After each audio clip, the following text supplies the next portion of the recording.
This entire military is one cohesive, dedicated force. And the threats to our nations, they don't sleep. They're watching our every move. Iran, Russia, China, North Korea, ISIS, Al-Qaeda. They may be watching this right now. Our military should not be mistaken for a cable news gabfest show. We don't care what you look like. We don't care who you voted for, who you worship, what you worship, who you love. It doesn't matter if your dad left you millions when he died or if you knew who your father was. We have been honed into a machine of lethal moving parts that you would be wise to avoid if you know what's good for you. We will not be intimidated. We will not back down. We don't want war. But if you want war with the United States of America, there's one thing I can promise you, so help me God. Someone else will raise your sons and daughters.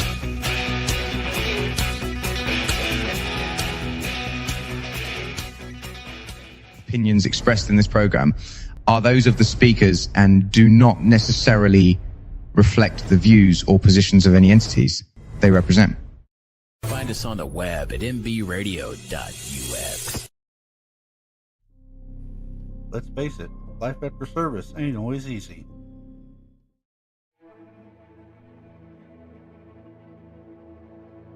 Far too many veterans continue to struggle in silence.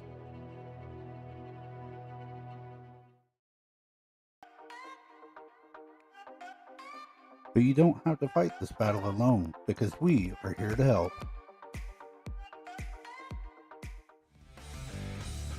This ain't no group therapy. It's the after party to the battle. Full speed ahead, after battle. Real talk, real stories, no BS. All right, ladies and gentlemen, welcome back to another episode of Full Speed Ahead After Battle here on the Military Broadcast Radio, the voice for veterans. Make sure you go and like, subscribe, do all those different things. Facebook, LinkedIn, YouTube, X, all the different places that we're on every single week. Make sure we get those subscriptions and the sharing in, that we get those messages out there to help our fellow veterans. So what's been going on over this last week? I mean, we took a break last week because it was Thanksgiving. So hopefully everybody's full and fed. I know there's no leftovers left in our house already because we finished those off this past weekend. But it was a good day, spending a day with the family, the in-laws, things like that, sharing food. Cowboys won twice in 1 week, so we got to go for Cowboys. I mean, they beat the Eagles and then they beat the Chiefs, both Super Bowl contenders last year. So is that a sign of things to come this year? I don't know. We got some tough teams coming up, playing the Lions, I believe, this week. Lions are on a roll, so we'll see how they do. Other things going on in the world. It's December 1st already. This year has flown by so fast with everything going on in the world today. It just seems like yesterday we were just getting started in the year. And here we are rounding out 2025, coming into 2026. But for this next month, I tell you what, we have a whole slew of shows coming up, a lot of great things going on. Let me pull up my notes. Here we go. So a couple of big announcements that we got going on. First, let me get into my big announcement. For those of you just now tuning in, this show we here on Military Broadcast Radio, we talk about veteran transition from their service to the civilian world. It's one of the leading causes in veteran suicide. So that's what we talk about here, is that transition. We also talk about veteran suicide and mental health awareness because they all play together, right? And so on this show, we bring in different guests, whether they're professionals, people that are helping veterans, veterans themselves to share their stories, whatever we can do to get those stories out there to help share our veterans. That's why I ask y'all each and every week, make sure you like and share. That way these messages get out there, because it may be today's show that saves a veteran's life. All right. And we all know the statistics. We say it every week. 22 veterans commit suicide every day. That number is a little bit better these days. However, it's still way too high. And when you start factoring in the civilians, first responders, that number jumps up to almost 30 suicides a day. That means in almost the hour of this show, more than likely, one veteran will commit suicide in the course of this show. And that's what we're here doing. Speaking of veterans, my father, if y'all have been following along on the show, he started undergoing his chemo treatment. He's got the stage 2 non-Hodgkin's lymphoma. So he finally got the tube in. He's been taking some medication. He was doing fine there for a week or so. Medication finally caught up to him and does what it does to everybody. It makes you sick to your stomach and everywhere else. So he's been kind of struggling with that. However, things are going good with him. So everybody that's been sending in those comments, those thoughts and prayers, I appreciate it. He's doing well. So other big announcements going on. All right. For those of you know that I am not only the host of this show, but I'm also a officer at the local VFW here just outside of Hazlet, Texas. We had our recent Hazlet Veterans Day event. That was a great success. We had a great time out there. But also District 21, the Veteran Suicide Awareness Chair for that committee. I am hosting an event that we just announced at our district meeting a couple of weeks ago, right before we took off last week. We're having the Battle Buddy Throwdown, April 18th, 2026. And for you Marines out there that are listening, no, this is not where you pick your friends up and throw them down on the ground and wrestle around, right? This is a cornhole tournament to raise awareness for veteran suicide. Now, this is kind of a two-part event, okay? We're raising awareness for veteran suicide in the area, all right? It's a district-sponsored event. However, this is also going to show that the VFW is not just that smoky bar that your grandpa used to go to, sit there and drink and smoke cigarettes and tell war stories. Yes, that still goes on, and that's perfectly fine.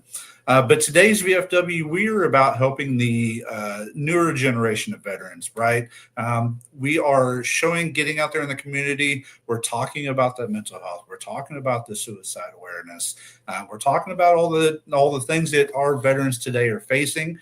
We haven't forgot the older veterans. They're still in there. They're still helping us out with everything. But the VFW is transitioning to a new way of things, right? We're getting in the community, helping our veterans in the community, whether it's VA benefits, medical benefits, whatever kind of benefits that comes along that you need, they're there to help you out with that. So again, Battle Buddy Throwdown, April 18th. We are looking for sponsors for the event. If you or your company or somebody wants to know or even pitch in a couple of dollars, that's great.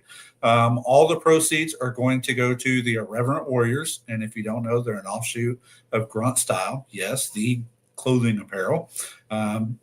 The Irreverent Warriors here in Fort Worth, their main purpose is to raise funds and awareness, just like I'm doing, for the veteran suicide awareness. And so that's what's going on with that.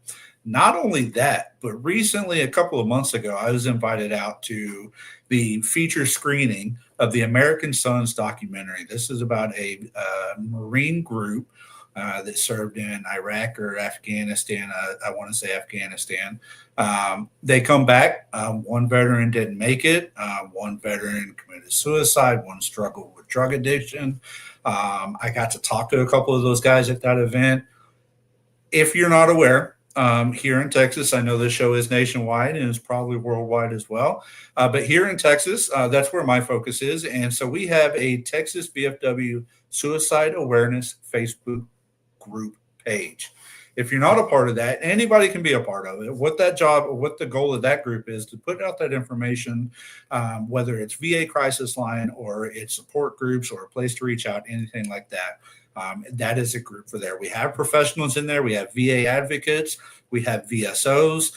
We've got all kinds of other people. Myself is in there. And if I haven't mentioned this already, I did just receive my master diploma from Light University in mental health coaching, focusing on first responders and military. I am not a professional. However, I am here to help those veterans out that need a voice to talk to. So within that group, the VFW Suicide Awareness Group, I've been working with the producer, Oliver Garnier, of the American Sons documentary. And we are going to do a one-of-a-kind virtual screening of the American Sons within that Facebook group. You're going to be able to watch it at your leisure from December 18th through December 22nd. And then here live on December 22nd, we're going to have a live Q&A with the producer and the Marines from that documentary. So make sure that you go like that page, you go join that page, because only the people in that group are going to be able to register and get the link to watch that video. And then you're going to be able to come in. You can send your questions in ahead of time, or you can show up live here on Full Speed Ahead After Battle, and you can ask your questions live to the producers, the Marines, whoever decides to show up for that.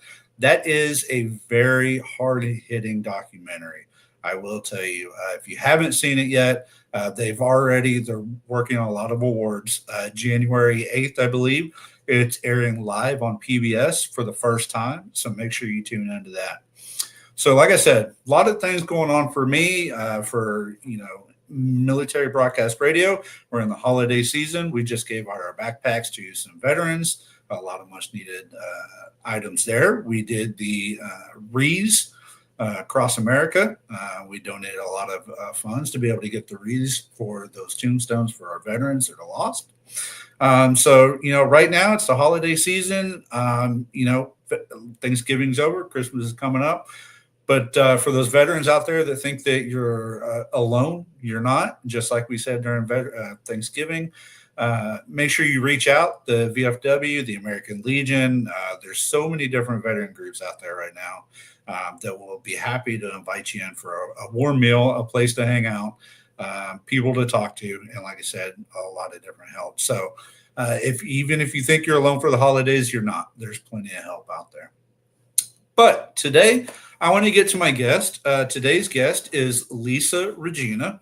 If you kind of remember that name, it's probably because you've seen her in a plethora of films and videos and all kinds of stuff. She is an actress, producer. She's got credits in The Sopranos, The Bakery, Tournament, national commercial campaigns from Delta Sky Miles and Macy's. She is a trauma survivor, and we'll talk a little bit about that, but also founder, president of A Right to Heal. She is also working on heroic episodes with Mr. Montaigne. And if you don't know him, Joe Montaigne from Criminal Minds, they're working to bring films to highlight our veterans and what they go through. We'll let her talk a little bit more about that. But today, we're going to go ahead and get into that with our interview of the week with Lisa Regina. The interview of the week is brought to you by Jersey Mike's, a sub above. Hi, Lisa. Welcome to Full Speed Ahead. How are you doing? I'm good. How are you? Thanks for having me. I'm doing well. Absolutely. I was excited to see that email from our, heads to be of MBR, and they said, "Look, Lisa wants to talk to some people. She's got a lot of good things going on, and definitely, I think a lot of what you do could help with the transition of our veterans, which is what this show is all about." And so, I appreciate you coming on the show. I'm thinking we're going to have a good talk tonight. Thank you. So why don't you take a I was just going to say, I know civilians always say thank you for your service, but I truly am grateful for your service, and it's so nice to meet you and have the opportunity to share what I'm doing. Absolutely. Well, why don't you? I know you're not a veteran yourself, right? But why don't you kind of introduce yourself? I know I gave a little bit of intro about you, but tell us who Lisa is. Yeah, well, I've been in the film industry close to 40 years. Pursued my acting in New York City, and like most that are in the film industry, we wind up writing and producing oftentimes while we're pursuing our acting. I was teaching big workshops, acting workshops in New York City, and my life changed trajectory completely on April 2nd, 2005, when I was assaulted 2 months away from my wedding by my then fiance. My domestic violence assault case was highly publicized because of who I was engaged to. And of course, the press and the media really wanted to sensationalize that. They really had no interest in focusing on domestic violence or PTS or any of the issues surrounding that topic. So I was at a crossroads, and I knew that I could use my my arts, my writing, acting, and filmmaking as a way to not only process and heal for myself, but to help others. So that's what really put me on the path of my advocacy work. And prior to that, I never expected to be the poster child for domestic violence, and never expected my life to take that turn, but it did. And they wanted me to do something. When I say they, some people in the industry, when it comes to agents and managers and lawyers, they have an idea that, yeah, let's do a reality show.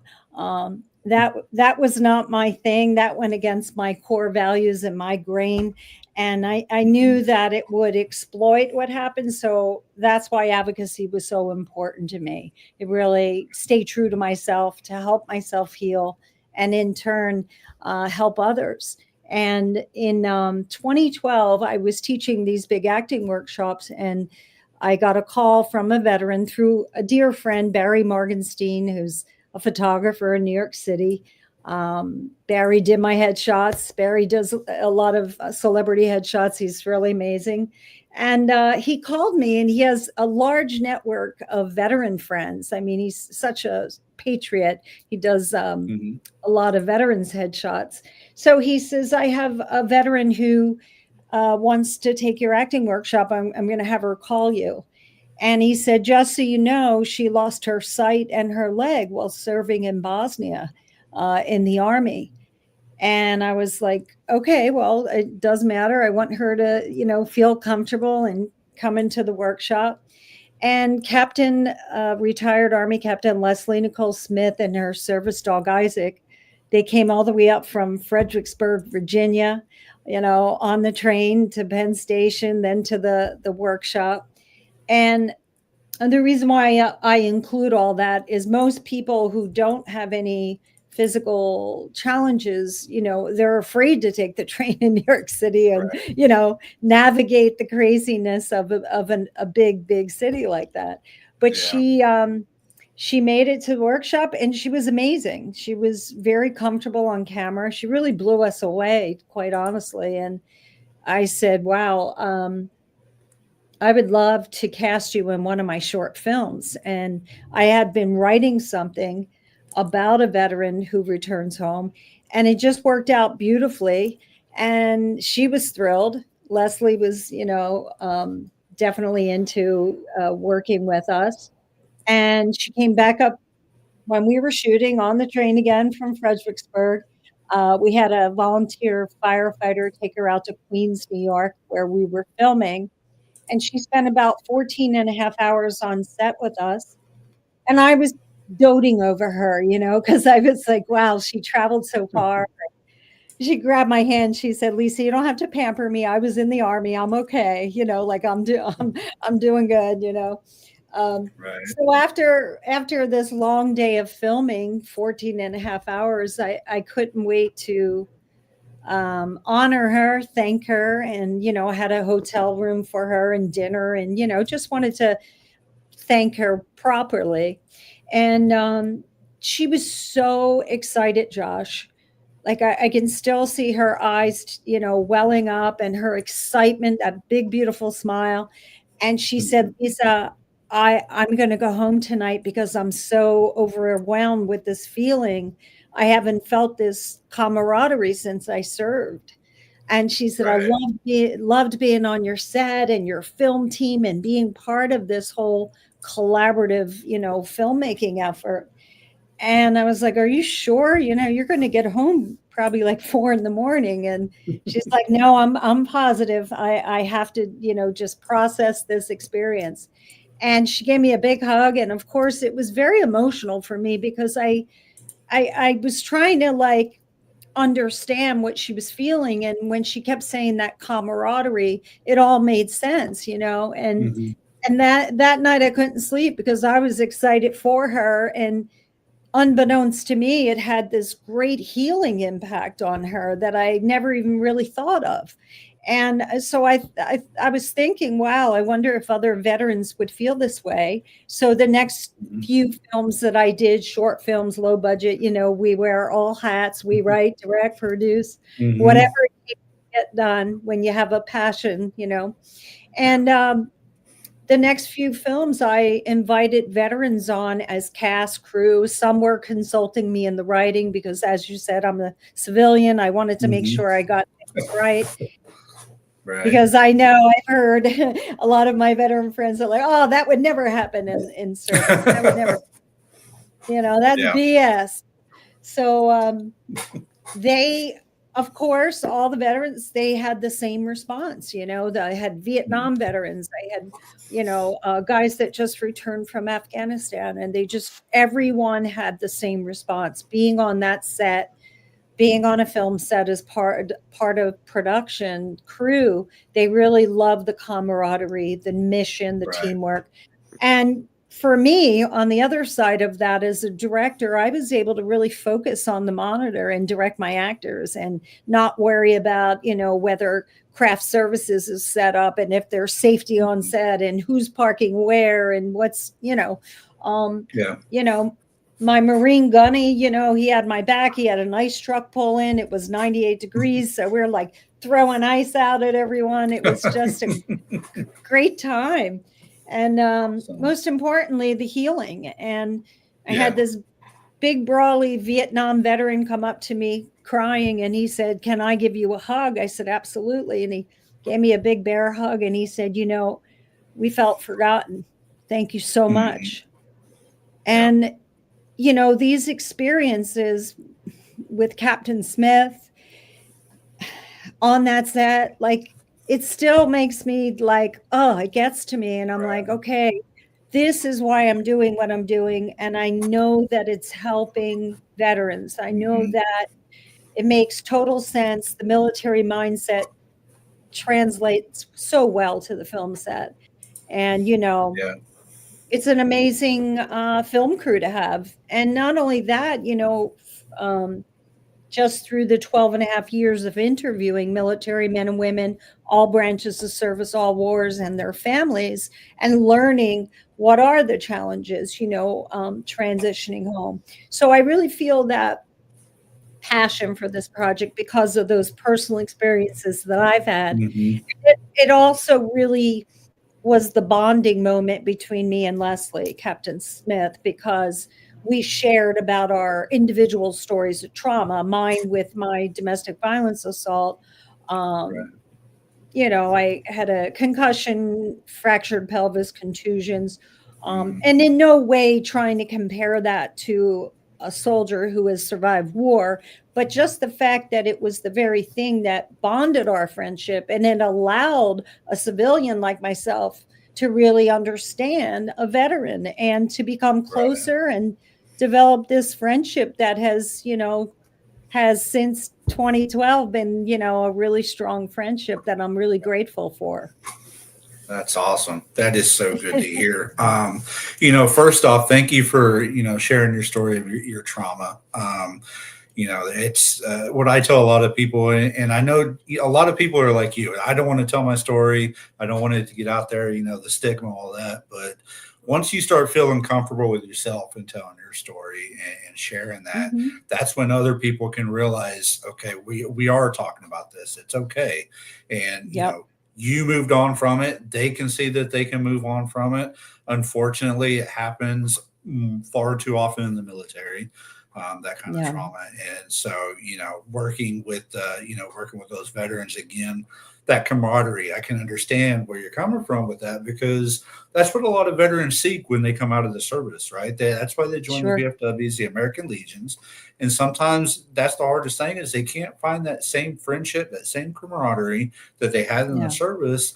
And I can understand how heartfelt they felt with you, giving them that opportunity. So, that's why they're grateful, because somebody saw them for what they are and who they are, and used them and their strengths and everything. And so, thank you for allowing that opportunity for our veterans.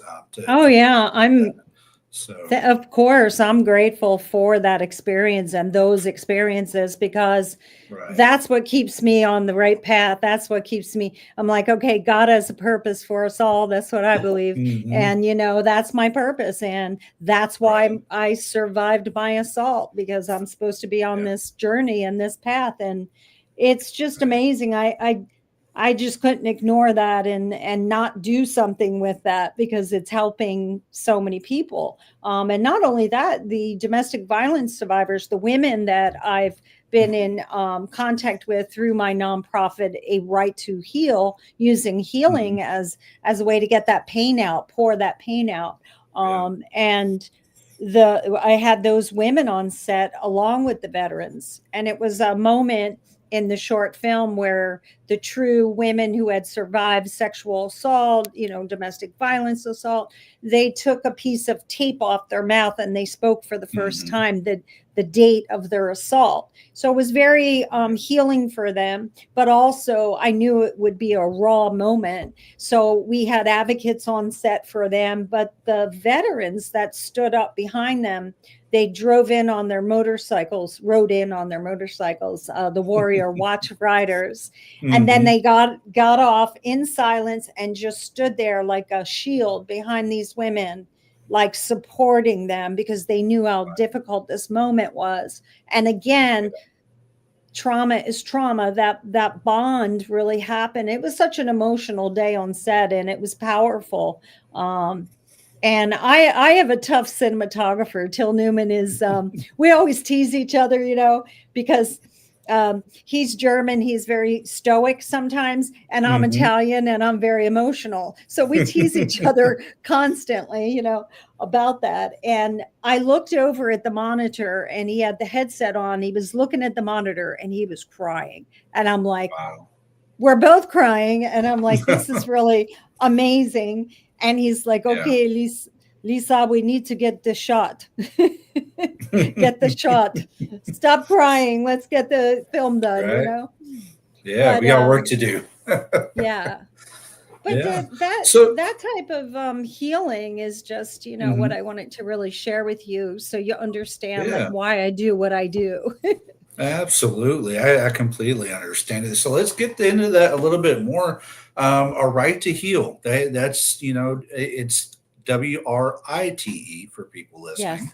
A right to heal. So what is that? Well, after my assault, as I said, I knew the reality show was not my thing. So I became an advocate. And as that TV producer said to me, there's no money in education. And I was like, yeah, but I can have my soul intact and feel good about what I'm doing. And I went on and started A Right to Heal, which is a 501c3 nonprofit. And I Mhm. used writing to help myself heal and to shape my story into a couple different spoken word monologues. And I would go out and present at YWCA events across the country, universities, high schools. So I became a keynote speaker for the YWCA for many years, and just sharing my story as a way to hopefully inspire and help others, and sharing the writing program that I have, which is a very freestyle writing. It just allows you to really take a pen or to paper and really pour out your pain. Um, and then some of those stories from the women that they would come to my New York City apartment, we started a writing circle.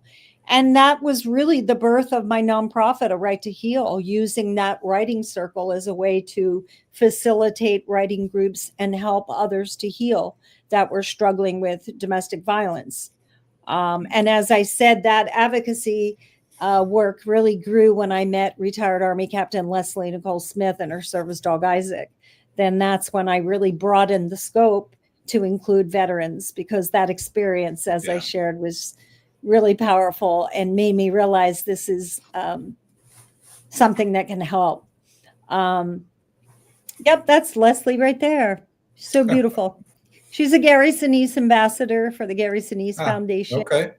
She was Yeah. actually, I believe, one of Gary's first ambassadors. She still is, Okay. and she's still a dear friend to me. And just spoke to her the other day. Yeah. Yeah, I think, a right to heal, it's a lot of veterans take to it, whether it's a writing, whether it's poems, music, or writing songs or whatever. It's for us, it's kind of that thing. We can sit here and tell our story day in and day out, verbally, but a lot of times we don't start seeing that story until we start writing it on the paper. And that's when things become more real to us, right? And so I understand why a lot of people get into the writing and things like that. And so I think this is definitely a great way to it. And then, with your flip side, maybe somebody wants to write a movie or a script or something, and Sure. just kind of take it. And so yeah, I right to heal, I think that's definitely good. And for the people who are watching, you can go to arighttoheal.com. I've got it here in the comments. You got all the information up there, and like she said, there's different stories on there, different people.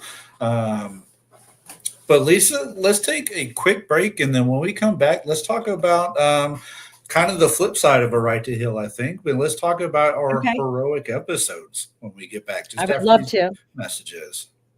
Okay.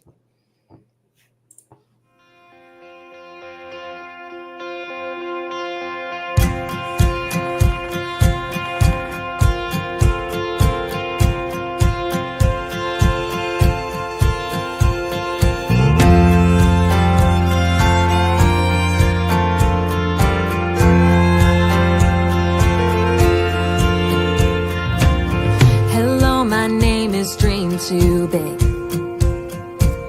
wanting to grow up way too quick, searching for spotlights since I was 6.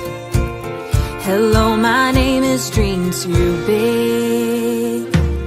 Hello, my name is way too loud. My voice can cut right through a crowd. Got made fun of for it, but who's laughing now?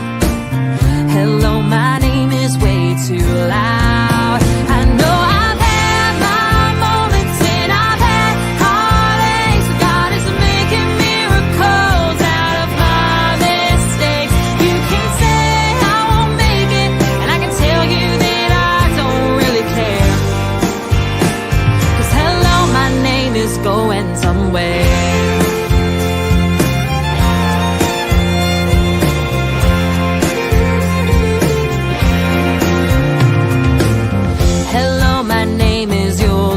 Far. Lost all my words in a mason jar. Locked eyes with a stranger at the end of the bar. Hello, my name is You'll Go Far. Well, hello, my name is One More Try. I put too much stock in bad advice, 'cause anything worth leaving is worth loving twice.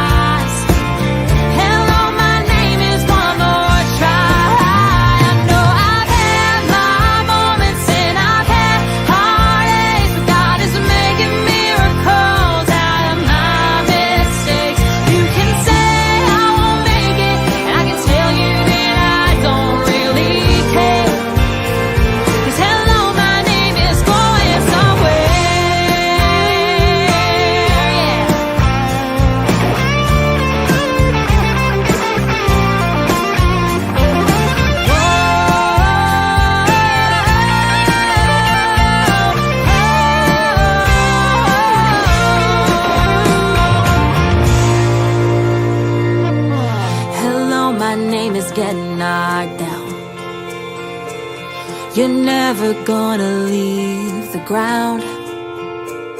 You can tell us all about it when you come back around. Hello, my name is Get Knocked Down. Hello, my name is Stand Back Up. Keep moving even when it gets rough. I've given so much, but I ain't giving up. Hello, my name is Stand Back Up. I know I've had my moments and I've had heartaches. God is making miracles out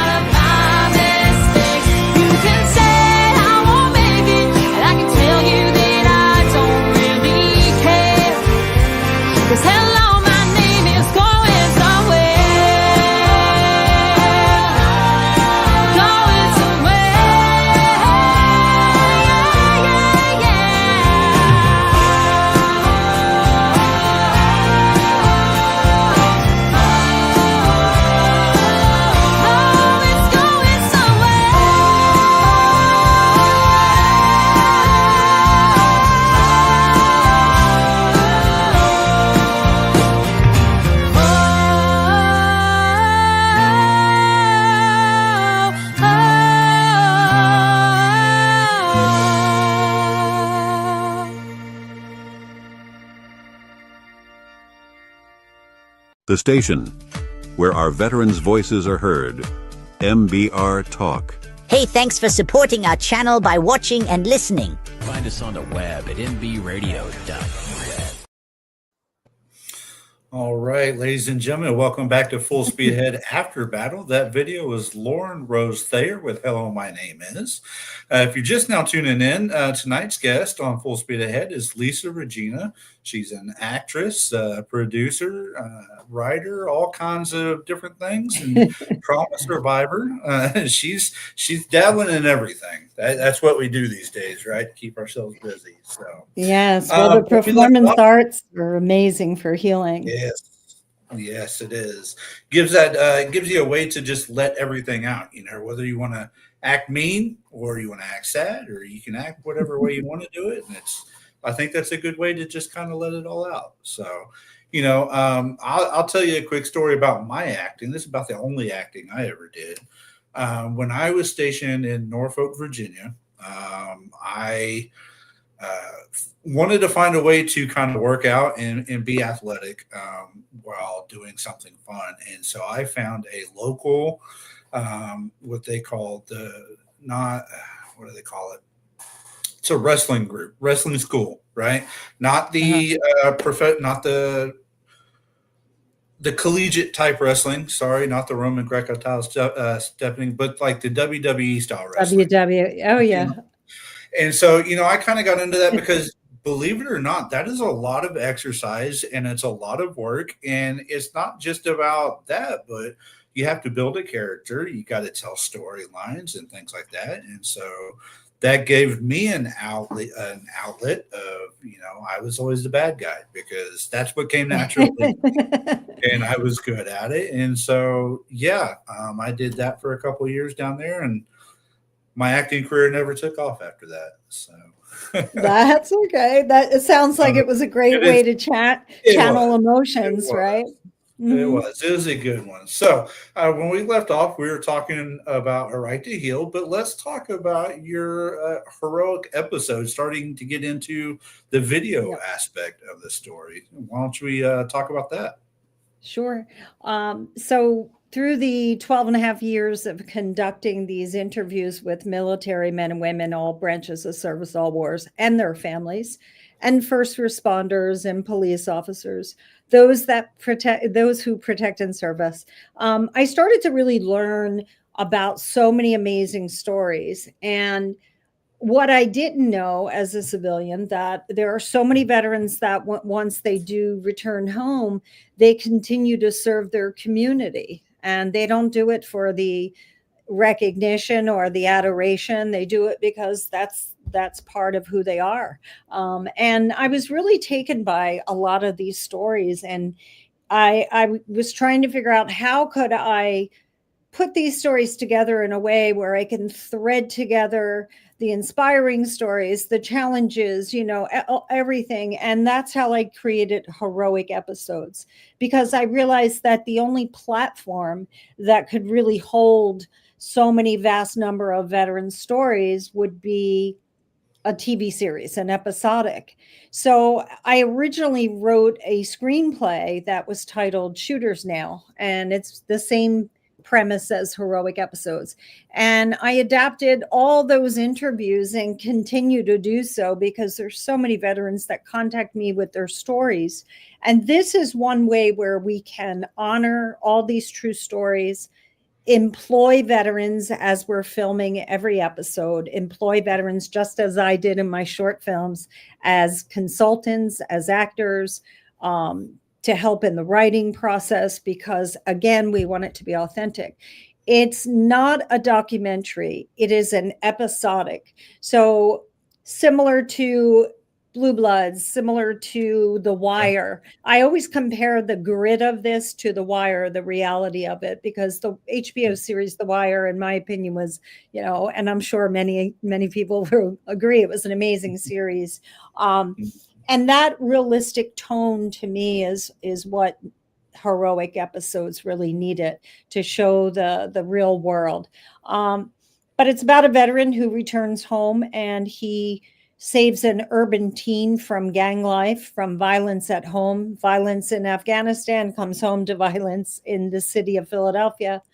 And they wind up saving each other. They really do. The veteran becomes a mentor to this urban teen, but he and his military brothers take a whole basketball league of teens, at-risk teens, under their wing, and it becomes an amazing healing experience for the entire community, and much needed, because I don't know how you feel when you watch the news, but you feel like shutting it off, right?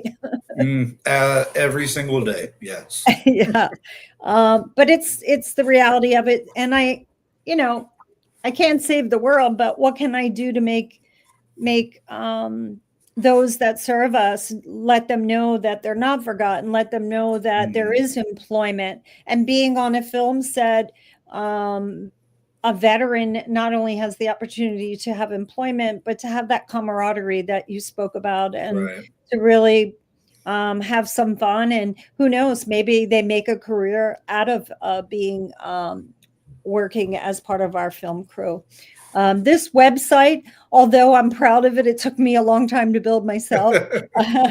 I just had a new site built by Chris over at Lighthouse Endeavors, Vincent Rocco Vargas, his company. Yes. And I'm very, very excited about what Lighthouse Endeavors is doing with our new website. Because we can't wear all hats. We have to let people that specialize in that. But this series will thread in and weave in all these true stories, from interviews, from stories that are submitted to me. I always have someone every day offering to share their story. And again, the only platform that could really hold all the vast amount of stories would be an episodic. And the great thing, what excites me most about heroic episodes, is that it has the ability to transcend generations.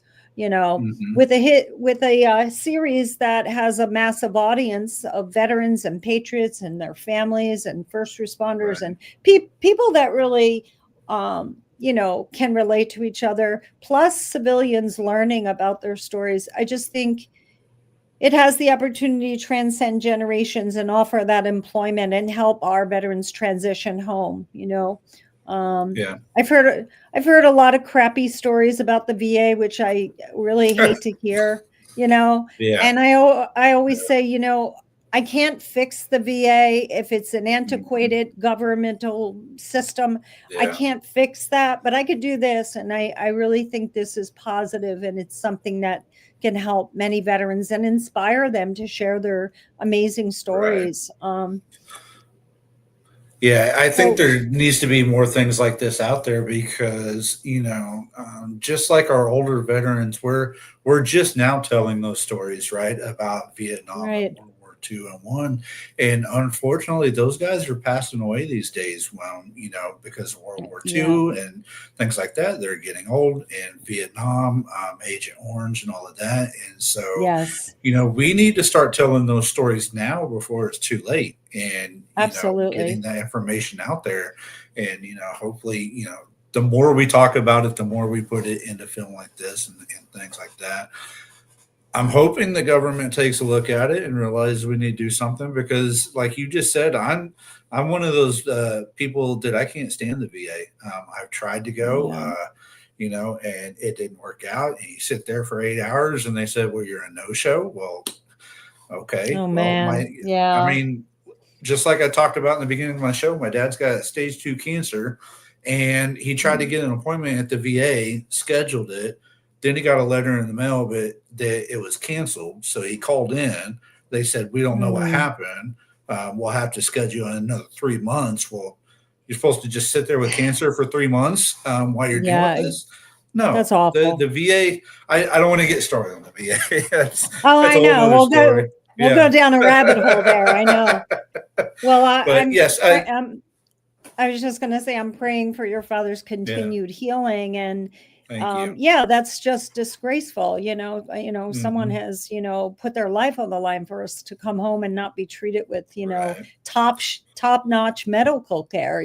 They deserve that. Right. Every veteran does. And I'm sorry he has to deal with that, because it's hard Yeah. enough to keep positive and keep strong Right. while you're battling something like cancer, let alone deal with all Yeah.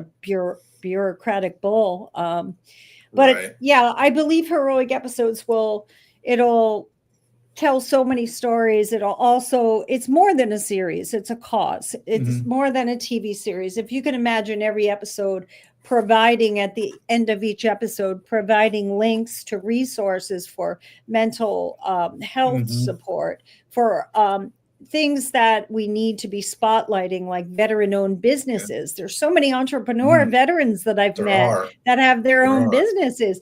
And I want to put these products, services that are veteran-owned businesses within the series, product Okay. placement, and really spotlight the VFWs that are doing great work Mhm. in their community, and the commanders, and Yeah. these heroes that are, we don't really know, and we don't really get to know unless we're in that community. So I think this series is it's much bigger than a TV series. It's a mission. It's a Yeah. cause. We're going to do it all with fundraising, just like Okay. Angel Studios. Angel Mhm. Studios knew that there was an audience, that there was a need, a niche for a certain type of content. Well, heroic episodes, we want to keep it independent. We want to produce it independent. Joe Montaigne is our executive producer, which Right. I'm just thrilled. What a great guy, down to earth, human, Yeah. real, patriotic, caring. Gary Sinise ambassador as Mhm. well. Okay. And my life came full circle when I met Joe, because he, of course, knew Leslie, Captain Smith, and just Mhm. loves her. And, of course, they're both friends with Gary Sinise. And it's just, that's when I go, oh my God, this is meant to happen this way. Yeah. All, Absolutely. all the dots are I'm glad that it connected. came around like that, and that I watched that show that he's on for years. I love that show. I love Joe, the way he does, and Yeah. I think out of all the veteran organizations out there, Gary Sinise Foundation is probably one of the best of the veteran organizations out there. So, He's incredible. yeah, He's incredible, um, everything that he does. And so that's why we want heroic episodes to really, be mhm, more than a series. And yeah, having Joe and his credibility is certainly going to help us once we launch our fundraiser. The plan is to film the first 6 episodes, the first season, 1 hour each okay, episode, for under a okay, million, which is unheard of. wow, But yeah, we've pulled a lot of friends and family favors, to make hmm, this first season happen. Um, yeah, and I looked at the number of veterans within the state of New Jersey, New York, Philadelphia, tri-state area. hmm, And then I looked at the hmm, demographics across our United States of America, and I hmm, said, wow, if I can communicate my passion, if I can communicate my experiences to veterans and their families, and let them know who I am and why I do this, then right, perhaps each and every one of those veterans at some point will hear about this. It will have a ripple effect. And if every single one of them donated just $1, we'd have enough to do the first season. absolutely, you know, absolutely. Yeah. Well, we'll definitely, I'll talk to the people here at MBR, and maybe we can work something out, and we can, do a collaboration to help raise funds, because, that's what military broadcast radio is. It's the people that, we want to get on here and tell stories, and we want to be able to share that information. So, maybe we'll work on that. But, I'd be happy yeah, to sit down and talk with you, not I for would my love own to. personal plug, but in Fort Worth, I'll tell you, in the VFW that I'm in, the district, right, we encompass 17 VFW posts across the DFW area, mostly Fort Worth, Tarrant County. We're Wow. our area is the third largest veteran area in the state of Texas, and so Wow. that makes us the third largest area for veteran suicide in the area, and so Mm, that's why working on the Veteran Suicide Awareness Committee that I'm on in this district is important to me because we have one of the largest areas in the state. We're right next to a base. So we work with a lot of veterans on that base. And our posts are always getting out in the community, doing 5Ks for veteran suicide awareness and stuff like that. Yes. So if you ever need some input in Fort Worth, we're happy to have you. So yes, and I'd like to extend my help to your area and to the VFWs that you just spoke about, because I do still donate my time for the writing program that I share, and would love to at any time if I can help. You know, because I really believe I can only talk from when I felt like my life was over and that I didn't want to live anymore after my assault, because my case was highly publicized. My ex-fiance who assaulted me had money, had a PR person on his payroll, and had, you know, the power and the money and the leverage and the Hollywood kind of, you know, leverage. So it was painful to be beat up further in the press. And, you know, that's why writing is such a lifesaver for me, has been, because if it wasn't for that pad and pen, I don't think I would have been able to handle it. They released me from the hospital with drugs, you know, a bag of drugs, and they threw me in a cab behind the hospital. They didn't want anyone to see me because the paparazzi was, you know, looking for that money shot, the black eye shot. And the reason why I share this is because if it wasn't for friends and family intervening, supporting, coming to get me, rescue me from my 5th-story walk-up apartment in New York City, I would be dead, because the pills they gave me were highly addictive. I had no idea what I was doing because my pupils were the size of saucers and I was still in a state of shock. I was vomiting from the concussion, and I was reaching for something that I had no idea what it was. No idea. And I've never been a pill popper, but it seemed like the only thing I had, you know, to, and it, you know, if it wasn't for family stepping in and being able to rescue me, I wouldn't be here. Definitely not. So I share all that because the mental health part of the series is extremely important, which is why we partnered with 220 organization, nonprofit, and Dr. Pamela Arnell and her team of veteran coaches are doing amazing work. Just to share that with you, because she helped me immensely, because I still had some anxieties, you know, as a residual effect of my PTS and my diagnosis as agoraphobia, which is crazy because I'm a Leo and I've always been outgoing and I've always been into performance arts. And, you know, so for me to become that much of a recluse and alienate myself to a point where it was dangerous.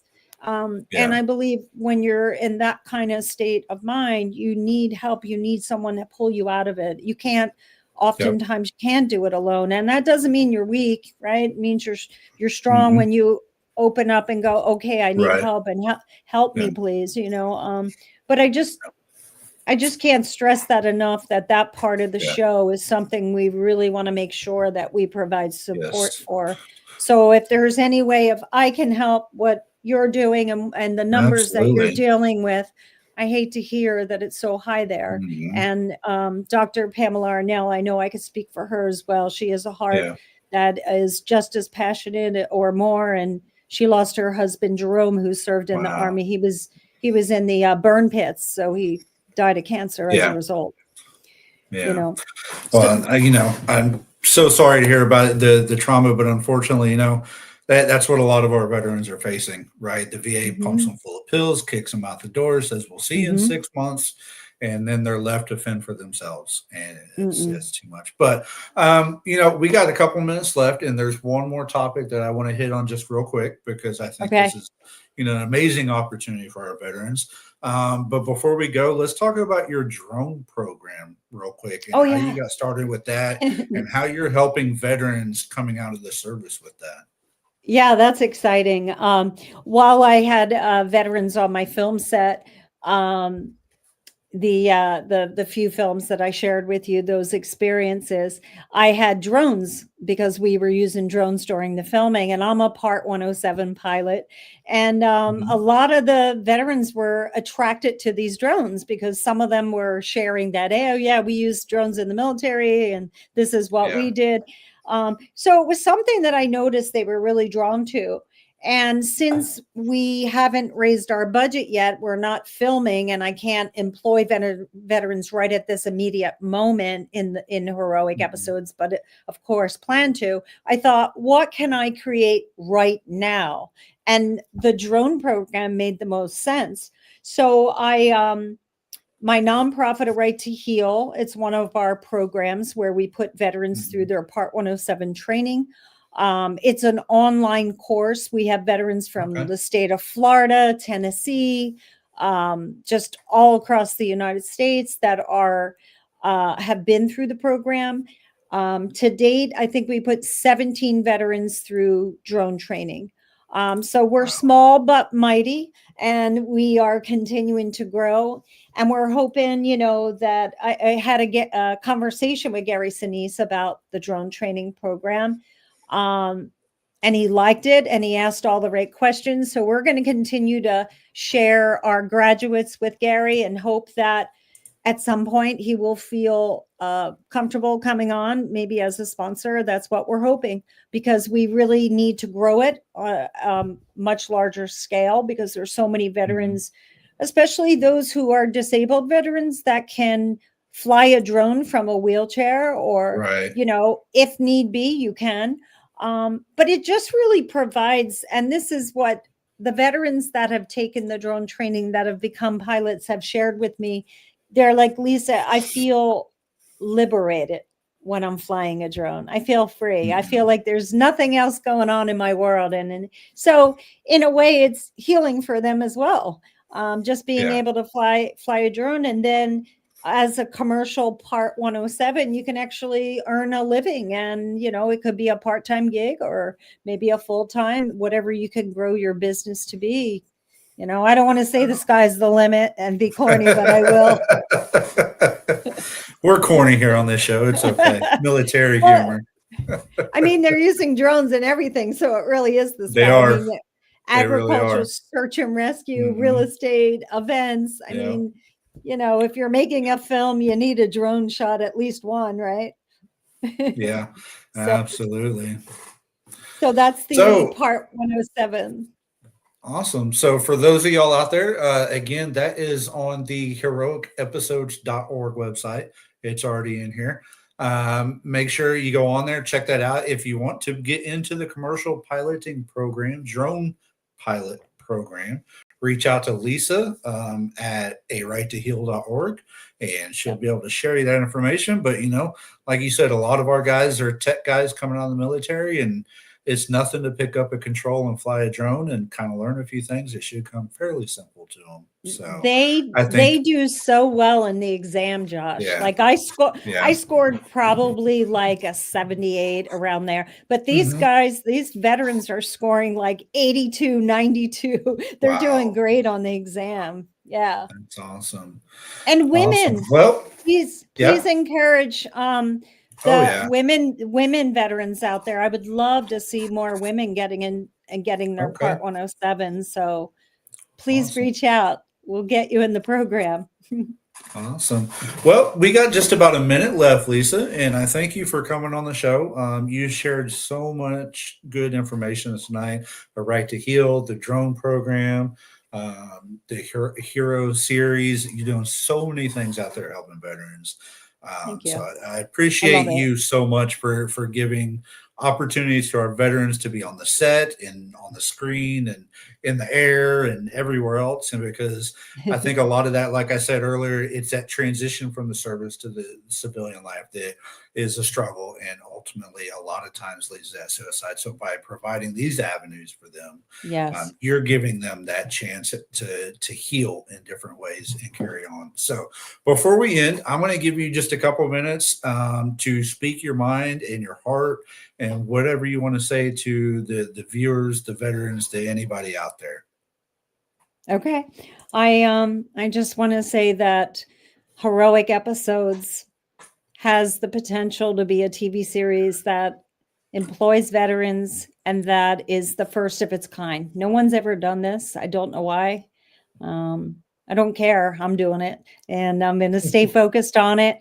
And I could sure use some military muscle just to get the word out and would love to come Absolutely. back once we launch our fundraiser. And maybe I could bring my producer on with me and share with Absolutely. you the fundraiser and just kind of get it out to the military audience. I'm just very grateful for every single man and woman that puts their life on the line for me, for us, for our freedoms. And healing is possible. I never thought I'd be alive and be here, and healing is always possible.